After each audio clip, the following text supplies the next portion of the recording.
Olá a todos, eu sou Fábio Goulart, filósofo da página filosofiahoje.com, e a dosezinha de reflexão de hoje é sobre o Lula, mais precisamente sobre a prisão do Lula.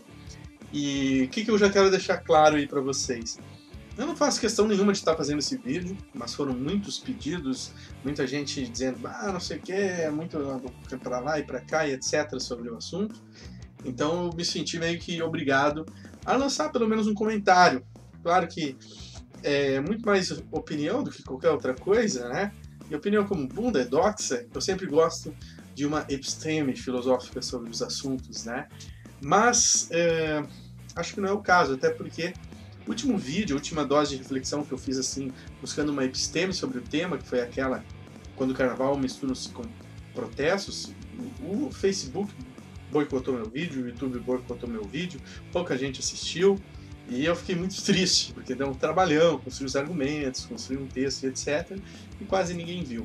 Então eu volto aqui para o formato mais informal, e o que eu quero dizer para vocês é o seguinte: não sou eleitor do Lula, nunca votei no Lula, acho que ele fez um bom governo, né, em termos de obra, em termos de projeto, etc., mas não tinha a menor intenção de voto nele agora nessa eleição. Então quem estávamos falando é alguém que não é um eleitor do Lula, né? Então que já fique claro isso. Acho que a intenção do canal não é ficar dando crédito nem descrédito a políticos. Já fiz vídeo aqui criticando o governador do estado e etc. Mas o foco do canal é, acima de tudo, filosofarmos. E eu acho que aqui a prisão do Lula é um assunto que vale a pena nós filosofarmos. Falar do Lula, se eu posso falar do Sócrates, se eu posso falar do Platão, do Aristóteles, do Kant, do Hegel, para mim é uma grande perda de tempo. Mas eu acho que toda a bomba semiótica do julgamento, da perseguição, da condenação em segunda instância, da prisão, daquela resistência dele lá no sindicato, tudo isso vale pelo menos uma reflexão. Eu diria até há uma necessidade da reflexão. Então assiste até o final, roda a vinheta.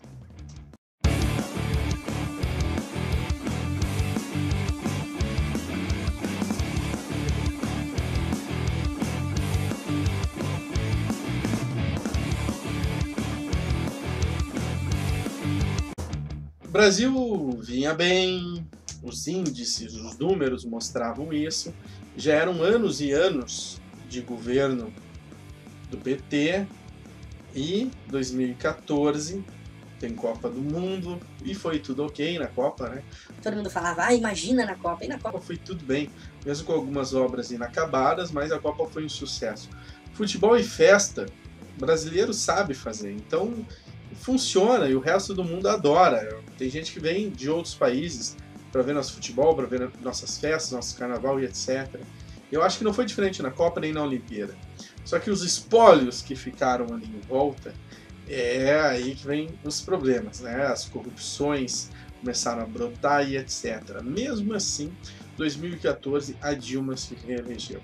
E a Dilma se reeleger, o que isso mostraria? Não só o apoio ao projeto, mas que esse projeto ainda ficaria pelo menos mais 12 anos governando o país. A reeleição da Dilma colocaria o PT mais 12 anos. Por quê? Porque certamente teríamos mais um Lula, mais outro Lula aí, ou seja, uma hegemonia do PT durante um tempo longo. E isso influencia quem ganha os cargos políticos, quem participa efetivamente do poder. E alguns do PMDB, do PSDB, etc., seus parceiros, suas alianças com empresários e etc., se sentiram um pouco meio ameaçado, né? Bem dizer, era uma nova ordem, uma nova força, um novo poder quase hegemônico durante muito tempo controlando o país e rivalizando com o velho poder que já estava aí se bobear desde o tempo do Império, né? Então coisas precisavam ser feitas. Se você lembra da história recente do país, até 2014 a imagem que se passava era que estava tudo ok. A taxa de desemprego era baixíssima e etc. E não era só uma imagem, não era só uma questão semiótica. Era basicamente o que a gente vivia. Eu vou contar aqui um exemplo para vocês. O ano de 2014, eu concluí a minha dissertação do mestrado e daí fiquei sem a bolsa do mestrado. Como eu sou rima de família, não poderia ficar sem dinheiro. Então eu fui atrás, eu já tinha passado em concursos públicos e tal, mas eu fui atrás de um emprego assim imediato para ter dinheiro para botar comida dentro de casa, né? E eu cheguei no Cine em 2014 e tava vazio, Cine vazio. Podia escolher qual guichê eu ia ser atendido. Daí eu fui atendido no guichê e falei que queria um emprego. Daí a moça me trouxe assim um livro que tinha no computador, mas tinha também um livro ali pedindo vagas. Assim, né? Pedindo funcionário. Um livro de vagas pedindo funcionário. Acho que tinha umas 1000 sobrando.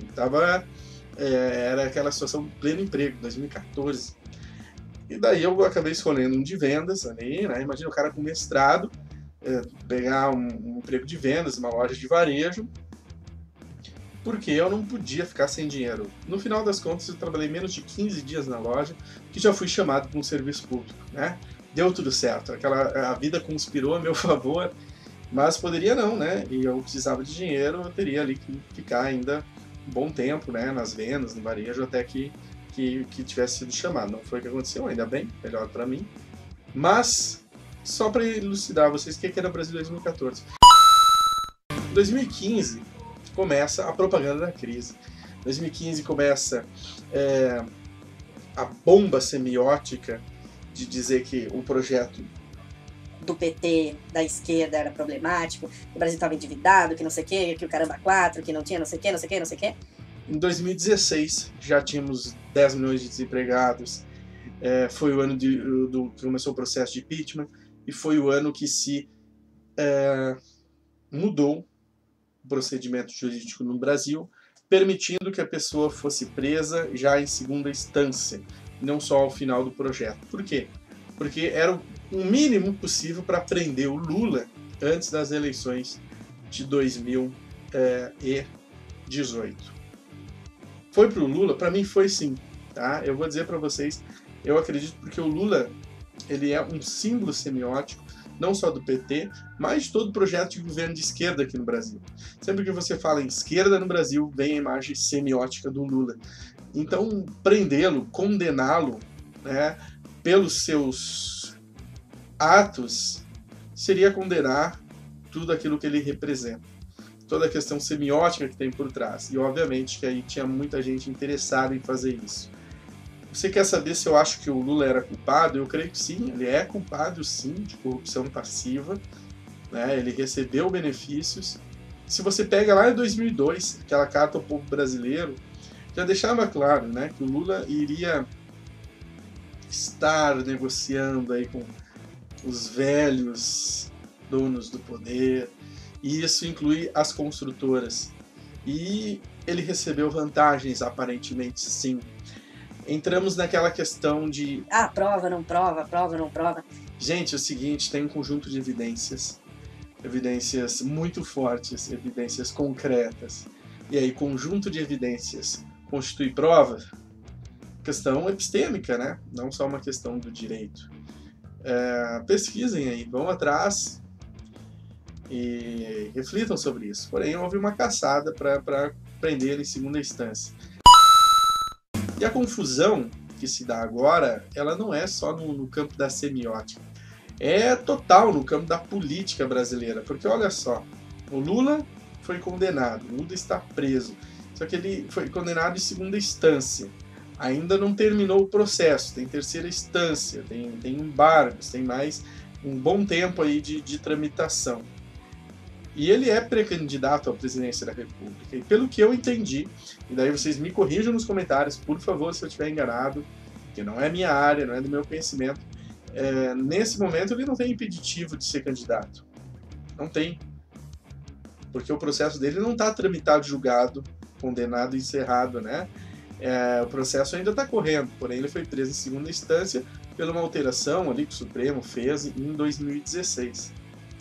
A alteração que, na minha avaliação, foi feita para conseguir condenar o Lula antes da eleição, para conseguir condenar toda a imagem semiótica do que o Lula representa antes dessa eleição de 2018. Daí o que se pinta a partir de agora é um cenário, no mínimo, desastroso, né? Tu tem uma esquerda completamente fragmentada com vários candidatos, tem uma direita completamente fragmentada com vários candidatos. Projetos, ninguém apresentou nada ainda. Apresentaram candidatos, né? Mas não projetos. E creio que não vai ser uma eleição focada em projetos, vai ser uma eleição focada em um meter a porrada no outro. E não é o que o Brasil precisa. O Brasil precisaria de uma unidade agora. Mas se a gente não tem unidade nem na esquerda nem na direita, imagina uma unidade entre esquerda e direita. E uma unidade que seja realmente contra a corrupção. Porque o Lula lá de 2002, ao meu ver, tinha uma unidade. Mas era uma unidade no sentido de jogar o jogo junto com os velhos líderes do poder. Tanto é que, por exemplo, né, a Dilma colocou o Temer como vice, colocou o PMDB como vice, que é mais prova de que isso era jogar com a velha estrutura de poder, né, criar cobra em casa, né, não tem, era exatamente isso que aquele projeto buscava e, por tudo que está agora, desembocou numa catástrofe. Não que todo projeto tenha sido catastrófico. Eu acho que a gente tem que ser coerente com a história do Brasil, deixar as ideologias de lado e ser coerente com a história do Brasil. O que a gente teve depois que o PT assumiu? Depois que o Lula tornou-se presidente? A política continuou do mesmo jeito. A corrupção continua do mesmo jeito. Não acredito que teve mais corrupção depois do Lula ou menos, e etc. Essa velha estrutura não foi mexida, e essa velha estrutura é responsável para o Brasil não avançar, e quando avança, não avança de forma justa para todos. Isso seria o máximo que um governo popular poderia ser feito. O Lula não fez. Em questão de conscientização da política da população, também não houve interesse nenhum em ser feito, né? Mas teve vários projetos de muito sucesso. Houve o aumento do salário mínimo, isso melhorou a condição de vida de todo mundo. Eu tenho minha carteira assinada ali, antes do Lula, menos de R$200. E daí o salário aumentou exponencialmente, muito mais do que a inflação nesse período. E a pessoa de classe mais baixa teve acesso a muitas coisas, como eu. Em determinado momento da vida, precisamos do Bolsa Família, um direito que mudou a vida de muita gente, inclusive a minha. O ProUni, nem todos, pela estrutura que a gente tem da educação e etc., seria incrível o governo popular mudar essa estrutura. Não fez isso. Porém, fez o ProUni, que permitiu que muita gente humilde, filho de mecânico como eu, filho de uma empregada doméstica como a minha mulher, se formar na faculdade, hoje tem um bom emprego. Teve o Pronatec, fez a mesma questão em relação aos cursos técnicos, teve a abertura de novas universidades federais, teve cotas para a escola pública e raciais, teve o tremendo sucesso do Fome Zero. E como foi inacreditável, né? Como acabar a fome no Brasil. Riam do Fome Zero, né? Davam risada do Fome Zero. Esse problema a fome tá aí há 500 anos, ninguém vai acabar. E deu certo. Tem aquelas cisternas no Nordeste, que eu acho que é algo incrível. Então, assim, sendo coerente com a história do Brasil, né? O que tinha que ter mudado, parece que não foi mudado, a questão da estrutura. Porém, vamos dizer, vários problemas realmente aparentes foram superados e foram enfrentados como nunca nenhum outro governo enfrentou. Então, há muita coisa positiva no governo do PT e no governo do Lula. Porém, eu acho que enquanto um projeto de governo de esquerda, de governo de cunho social, eu acho que ficou muito aquém do que poderia ter sido feito. E o que é pior, manchou essa possibilidade de um governo social, de um governo socialista, realmente mudar coisas na nossa estrutura para promover justiça nesse país. Por quê? Porque foram muitas alianças corruptas, omissas, ativas e passivas. Eu acho que a Operação Lava Jato tem esse trunfo de revelar muito disso. A forma como as coisas são conduzidas dentro do escopo de uma guerra semiótica contra a esquerda é algo triste, é algo terrível, é algo tenebroso na história do nosso país. Mas temos aí Lula preso e uma eleição que tudo pode acontecer. Tomara que aconteça o melhor, né? Torcemos para o nosso país. E vamos falando mais sobre isso, né? Comentários coerentes, comentários gentis, comentários inteligentes vão enriquecer muito aqui esse vídeo, né? Então lembra de dar o like, compartilha, mas acima de tudo eu quero o seu comentário, eu quero a sua opinião, eu quero que você enriqueça o que você pensa aí da prisão do Lula e das eleições agora de 2018. Obrigado, valeu e até a próxima!